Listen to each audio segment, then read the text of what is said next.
नमस्कार। इन खबर में आप सभी का स्वागत है। कॉमेडियन कृष्णा अभिषेक और एक्टर गोविंदा के बीच की खट्टी मीठी वार और रिलेशनशिप की हल्की सी कड़वाहट किसी से भी छिपी नहीं है। दोनों के बीच की दूरियां कम होने का नाम नहीं ले रही हैं।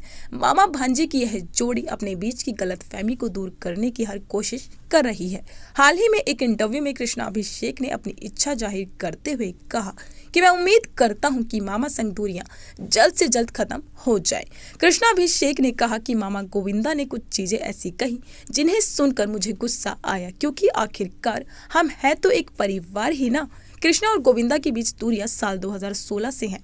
दरअसल बात तब बढ़ गई जब द कपिल शर्मा शो के एक एपिसोड से कृष्णा अभिषेक को बाहर कर दिया गया, क्योंकि उसमें गोविंदा और उनकी पत्नी सुनीता आने वाले थे। शो में सुनीता ने कई चीजें कहीं, तभी से सुनीता और कृष्णा अभिषेक की पत्नी करिश्मा शाह के बीच जुबानी जंग जारी है। दोनों ही एक दूसरे को इंटरव्यू में कई चीजें कहती नजर आती हैं।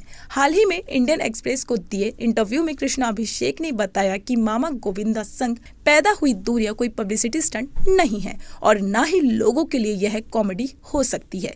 जो चीजें हैं वह असली हैं। कृष्णा कहते हैं कि मुझे आखिर ऐसी पब्लिसिटी की जरूरत क्यों होगी, मुझे नहीं चाहिए। मामा गोविंदा मेरे से भी ज्यादा बड़े स्टार हैं। हम दोनों ही अपनी लाइफ में कोई कंट्रोवर्सी नहीं चाहते हैं।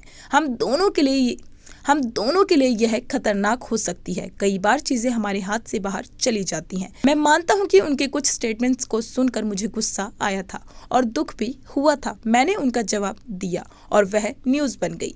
तभी से हमारे रिलेशनशिप में और दूरियां आने लगी। मैं यह बात मानता हूं कि मैं उनके बेटे जैसा हूं। मैं कुछ चीजों को लेकर नाराज हो सकता हूं, पर मैं जानता हूं कि हम एक परिवार है। हाल ही में कृष्णा गोविंदा को सपोर्ट भी करते नजर आए थे, जब लोग उन्हें उनके एक गाने को लेकर ट्रोल कर रहे थे।